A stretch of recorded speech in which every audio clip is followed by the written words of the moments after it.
Number 84205 नीचे दे रही हूँ कई सालों से। तो डायरेक्ट आज के सब्जेक्ट में मैं आ रही हूँ। देखो, दुनिया में करोड़ों करोड़ों लोग हैं, लेकिन एक इंसान उसके जन्म से लेकर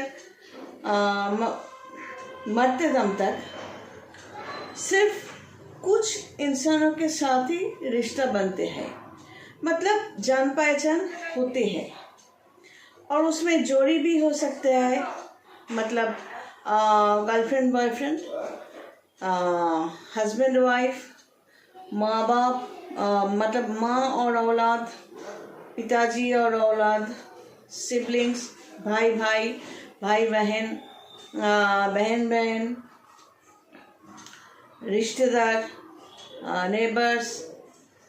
और प्रोफेशन है तो वहाँ पर कुछ गिने चुने लोग। इस तरह बस कुछ लोगों के साथ ही हमारा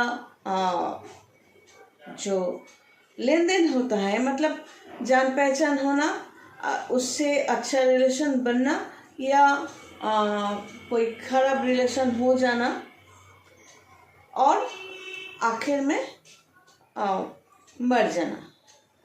तो ये जो स्पैन है, जो लोग एक इंसान के ज़िंदगी में आते हैं किसी भी नाम पर,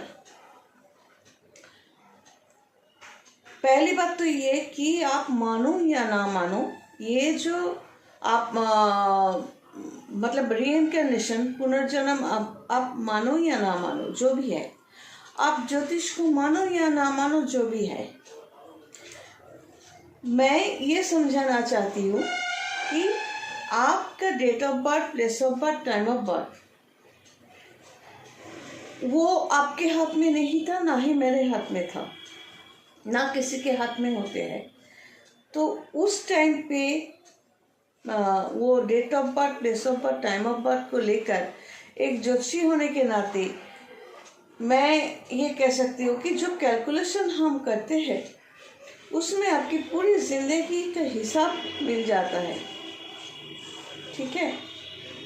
तो वहाँ पर ये भी मिलते हैं, अगर थर्ड हाउस को देखे, अगर वो डैमेज है, नेगेटिव है, तो डेफिनेटली आप जहाँ पर रहोगे वहाँ के चारों तरफ जो लोग होंगे, रिश्तेदार हो, पड़ोसी हो, दोस्त हो, जो भी है, वो आखिर में आपको हर्ट करेंगे और नेगेटिव बिहेव करेंगे, तकलीफ देंगे।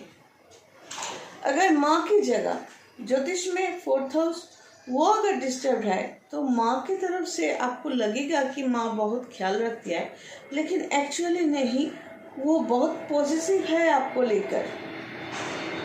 आखिर में ये होगा कि आप 25-30 साल भी हो गए तो माँ को जवाब देना पड़ेगा कि आप कब भागने गए थे, या टॉयलेट गए थे, या किसी से बात की थी, या पढ़ाई लिखाई की या नहीं, किसी के हाथ पकड़ कर बैठे हो या नहीं, किसी को किस किया या नहीं, पति के साथ क्या किया, और अगर आप लड़का हो तो अपने पति के साथ क्या किया, पत्नी को क्यों बढ़ावा दे रहे हो, सब माँ कंट्रोल करने की कोशिश करेगी। ये बाप भी हो सकते हैं।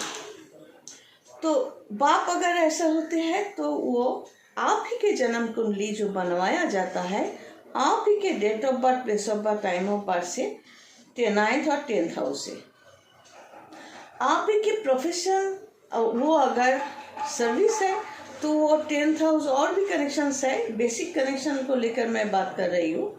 तो उसको देखकर ज्योतिषी होकर मैं कैलकुलेशन करके आपको गाइड करूँगी।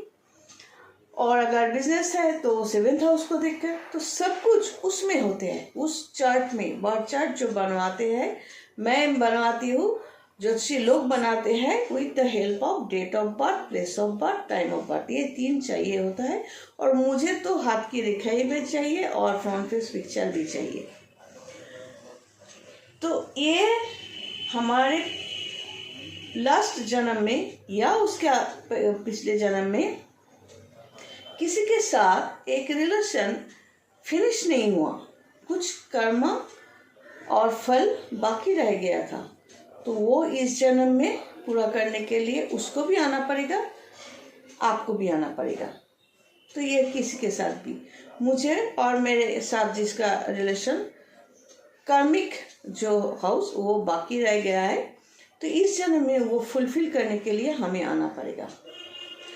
जब वो फुलफिल हो जाता है, फिनिश हो जाता है, जैसे कि सोचो पिछले जन्म में आपने मुझसे 5 रुपया उधार लिया, तो उसको चुकाने के लिए इस जन्म में आकर किसी भी रूप से आपको वो 5 रुपया मुझे चुकाना पड़ेगा। जब आपने चुका दिया तो वो रिश्ता खत्म, तब वो जोड़ी बिछड़ जाते हैं। ये ऐसे होता है कि रिलेशन टूट जाते हैं, ब्रेकअप हो जाते हैं, या डिवोर्स हो जाते हैं, या कोई गुजर जाता है। तो इस तरह वो प्रारब्ध कर्मा, वो जो फल, कर्मा और फल, वो इस जन्म में आकर ऐसे फिनिश होते हैं। अगर इस जन्म में भी वो क्लियर नहीं हुआ कि वो 5,000 रुपया आपने इस टाइम पे यहाँ पर, या 5 रुपया इस जन्म में चुकता नहीं किया, मुझे चुकाया नहीं, फिर मुझे उल्लू बनाकर और 5 रुपया आपने उधार लिया, तो ये रिलेशन एक बिटरनेस, एक खराब रिलेशन की तरफ आगे बढ़ेगा, और फिर हम जन्म लेंगे, और फिर और एक महाभारत। लेकिन आपको और मुझे, मतलब ये दो इंसान को आमने सामने टकराना ही पड़ेगा। ये मिलजुल के हिसाब से नहीं, टकराने के हिसाब से हम ये दोनों लोग या हम लोग जन्म लेते हैं फिर से। इसको बोलते हैं प्रारब्ध कर्मा। तो ये जोड़ी जब टूटते हैं, मतलब जो लेन देन की जो रिलेशन वो खत्म हो चुका है, और आगे हम लोग नहीं मिलेंगे। चलो आज यही था। God bless.